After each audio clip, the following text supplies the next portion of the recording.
안녕하세요. 예민수의 경제 토크 시작합니다. 세상이 온통 미국 대선에 지금 관심이 가 있는 흐름들이고요. 많은 지형 변화들이 있는데 국내 투자자들은 어떻게 해야 되는지 관련된 이야기 하겠습니다. KB은행 WM 스타자문단 유신익 수석 이코노미스트 함께합니다. 박사님 어서 오세요. 네, 맞습니다. 맞습니다.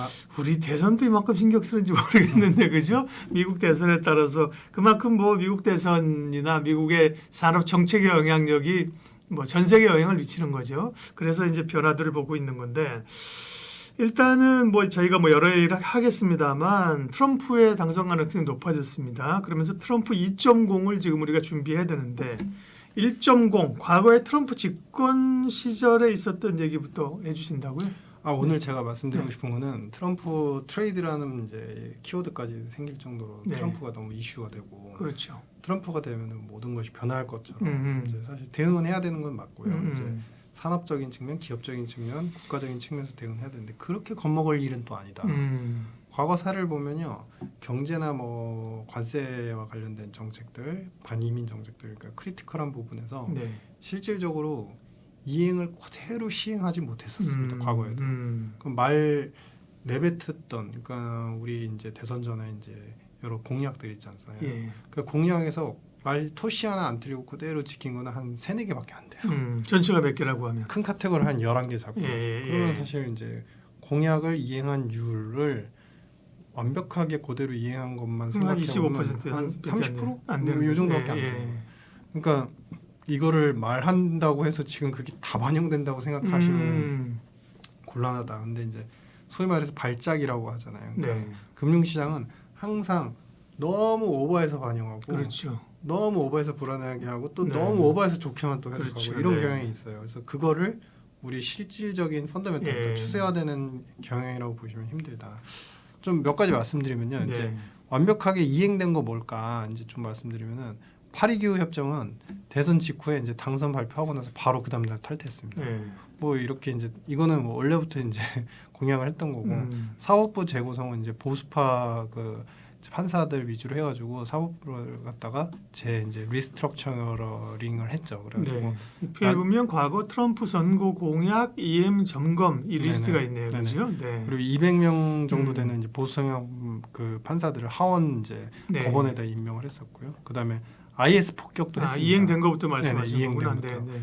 그대로 이행한 거죠. IS를 폭격해가지고 리스크를 없애겠다는 폭격했고 그때 이제 지도자가 그때 당시 이제 스스로 자살했어요. 그러니까 무서워서 이제 자살을 해버렸고 그리고 이제 마지막 연방 정부 규제를 철폐하면 이제 기업가들 성장하려는 기업가들 입장에서 상당히 좀 좋다라고 했는데 그게 이제 다 철폐가 됐죠. 그러면 이제 이행을 제대로 안 한 거, 그러니까 했지만 좀 고친 게 뭘까 생각해 보시면요. 지금 세율 인하 가지고 이제 인플레이션 얘기 많이 하시지 않습니까? 근데 그때 당시에 35%의 세율을 기업 세율을 21%까지 낮췄습니다. 근데 원래는 15%로 얘기를 했었어요. 그러니까 벙커가 세니까. 네. 그럼 이 6%는 어디서 나왔냐? 네. 공화당 입장에서도 네. 이거를 15%까지 낮추려고 하니까 재정 수입이 너무 줄어버리는 거예요. 거기에 더불어서 최근에 이제 개인소득 세율도 인하하겠다라고 했는데 실제로 미국은 어떻게 되냐면요. 연방 정부가 세율을 발표하고 주 정부에서 또 다시 자체적인 세율을 또 이제 누적 세율을 발표를 하는데 고소득계층이 많은 주들은 재산이나 소득세가 누적과세가 심하게 올라가죠. 그렇겠죠. 그러니까 실효 그 세율을 보니까 실질적으로 개인의 전체 평균, 특히 중산층 같은 경우는 1%포인트 낮추는 정도의 효과에 그쳤다. 그러니까 실제로 그렇게 낮추기는 할 텐데 그렇게 효과가 세지는 않을 수 있다는 것이고요. 네.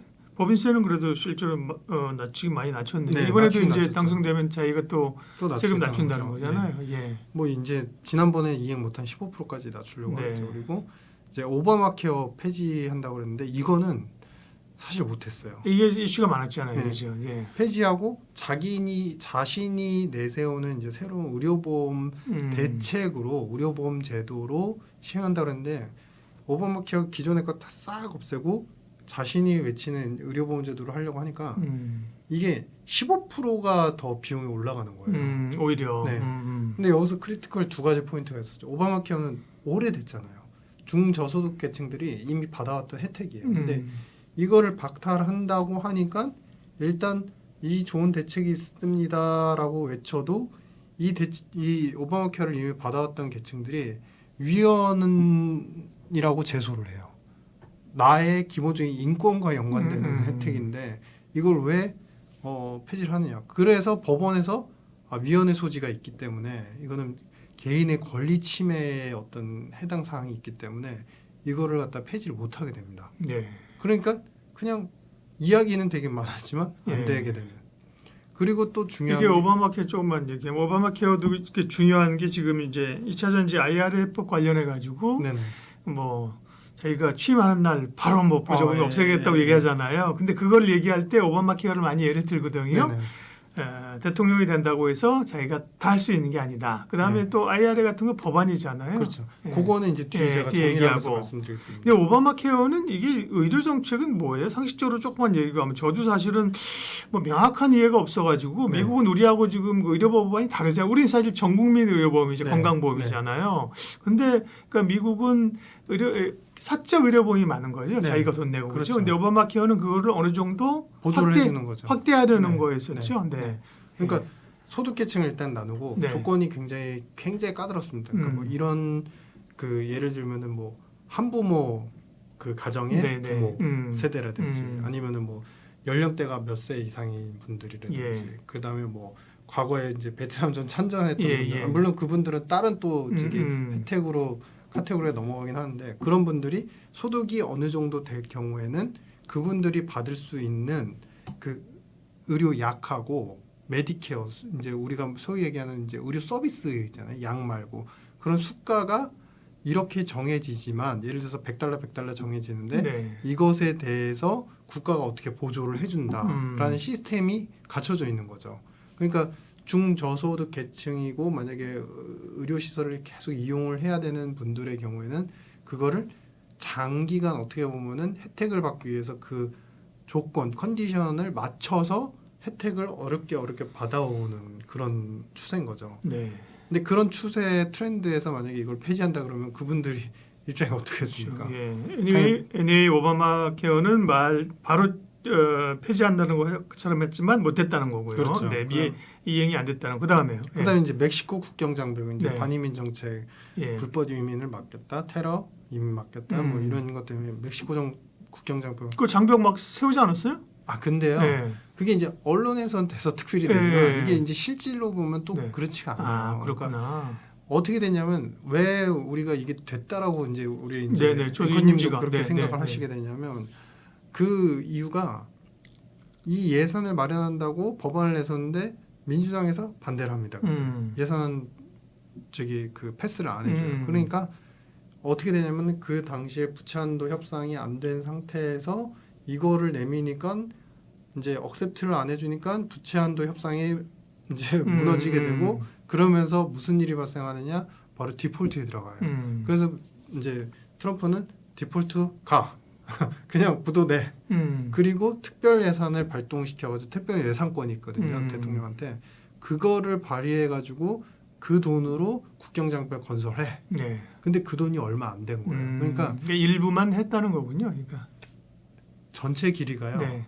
멕시코 장벽 194마일인데요. 예. 그거 수정 보완만 하는 거에 거의 다 그쳤고요. 새로 건설한 건 3마일이에요. 원래 트럼프가 외쳤던 거는 이 194마일을 2배, 3배 이렇게 쫙 늘려서 아예 완전히 막아버리겠다는데 실제로는 193마일 수정 보완하는 것밖에 안 되고 왜냐면 우리가 이제 언론에서 이렇게 뭐 자료화면 같은 거 나오면 높은 장벽이 쫙 쌓여 있어갖고 이제 그거 원래 있던 겁니다. 그러니까 그런 야 이제 완전히 펜스를 다 쳤구나 이렇게 생각하는데 그렇지 않구나. 원래 있던 거에 대해 3마일 좀 더 이제 배가 해가지고 언론에서 대서특필하면 야 우리는 처음 보잖아요. 그러니까 저런 게 생겼나 보다. 건설했나 보다. 근데 아니에요. 그렇구나. 또 다른 항목들은. 그 다음에 그 되게 강하게 얘기했던 게 있었는데 이제 그 뭐냐면은 대통령으로서 미국의 어떤 국방부 지출을 늘려가지고 안보력을 또 강화하겠다. 되게 강하게 얘기했어요. 근데 이거 표 한번 보시면요, 실제로 이 그림에서 보시는 바와 같이 조금 늘어납니다. 트럼프 음. 이제 집권하고 나서 늘어나는데 빨간색 금액인데 밀리터리 스펜딩. 네. 파란색이 오바마 때예요. 음. 오바마 때 금액보다 오히려 적네. 오히려 작아요. 그러니까 그러게요. 늘리긴 늘렸는데 더 작아요. 예.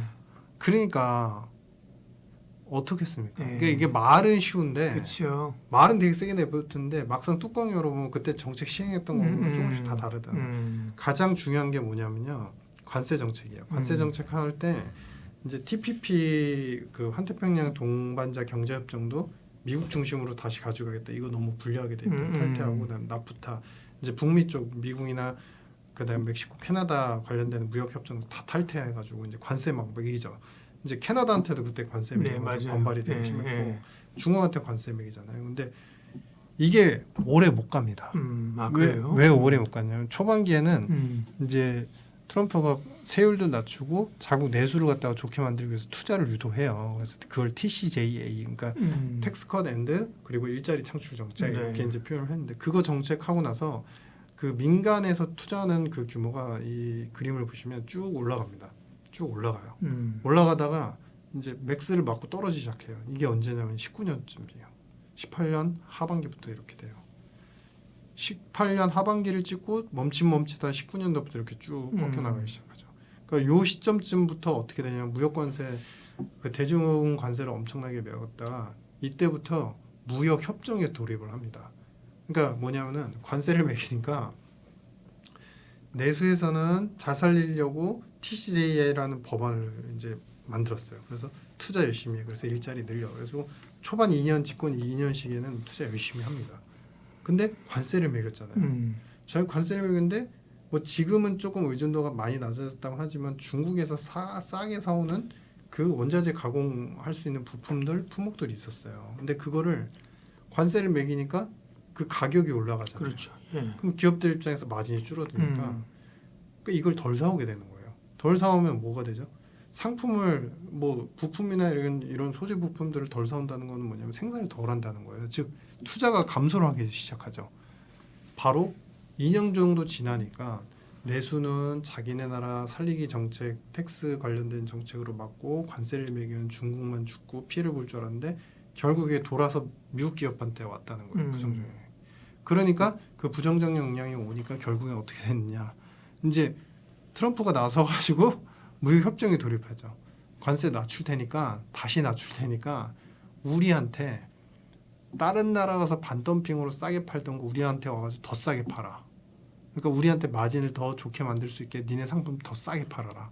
그러면은 우리가 니네한테 큰 관세를 갖다가 다시 매겨놨던 걸 되돌릴게. 이런 이제 협정에 돌입하게 되죠.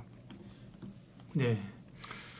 그러니까 이제 요지는 지금도 트럼프 대통령의 당선 가능성이 TV 토론 이후에 또 총기 피습 이후에 갑자기 높아져서 야 난리 났다 이제 그죠? 다들 긴장하고 있는데 그런 것들이 말처럼 다 되는 건 아니다. 팩트 체크를 해본 겁니다. 그렇죠? 트럼프 1.0 때 팩트 체크를 해봤더니만 상당히 정말 진척돼서 성과를 낸 거는 적고 나머지는 일부 좀 했거나 안 된 게 더 많았습니다. 그렇죠? 물론 트럼프는 다르게 얘기했지만 그 트럼프는 다 했다 그럴 거 아니야. 그 다음에 뭐 내가 4년밖에 못해서 지금 이게 완성을 못했다 이렇게 뻥카를 치겠지만 어쨌든 간에 그런 팩트를 체크하면 지금도 어쨌든 막연하게 트럼프가 됨으로 인해 가지고 걱정하고 있는 것들을 투자자 입장에서 그러니까 오버액트 할 필요 없다 이거죠. 그렇죠. 그러니까 예.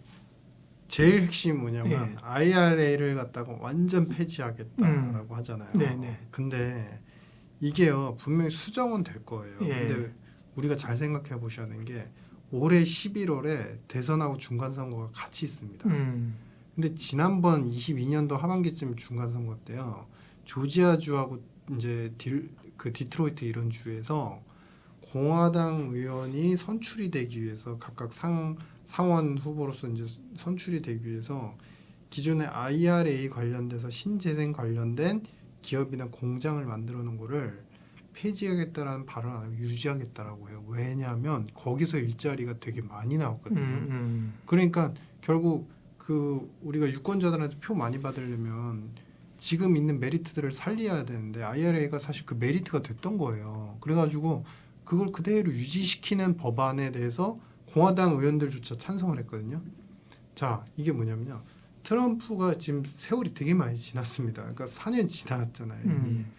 트럼프가 다 한다고 하는데 산업의 지용도나 이미 미국 기업 가게 전부 다 신재생과 관련되는 공장 그렇죠. 그로 인한 일자리에 상당히 진척이 돼 있는 거예요. 상당히 진척이 됐었고 공화당 의원들 입장에서도 그걸 기반으로 표밭을 이미 형성해 버렸어요. 근데 그거를 다 없앤다? 공화당 의원님들이 그걸 지지를 할까요? 가만둘까요? 수정 보완은 할지언정 이걸 완전하게 폐지할 수는 없다. 그런 부분들이 전혀 반영되지 않고 시장에서는 그냥 말 그대로 코멘트에만 지금 모두 다 의존적으로 생각해서 현실화될 걸로 가정하고 있다. 네. 이런 부분은 우리가 네. 지나친 네거티브에 대해서 분명히 생각 자체나 판단 자체를 수정 보완을 하셔야 된다. 이런. 네. 지금 말씀하신 무조건 뭐 이렇게 트럼프 때문에 물론 따져봐야겠죠, 그죠? 네네네. 따져봐야 되고 영향을 봐야겠지만 무조건 트럼프 때문에 모든 분야에서 그렇게 쫄면서 투자의 센스를 취하지 않아도 된다. 네네네. 예, 굉장히 좋은 인사이트였고요. 또 구체적인 이야기들 부문절 얘기는 또 다음번에 이어서 하도록 하겠습니다. 네. 예, 유신익 박사님 함께 말씀 나눴습니다. 고맙습니다. 네, 감사합니다.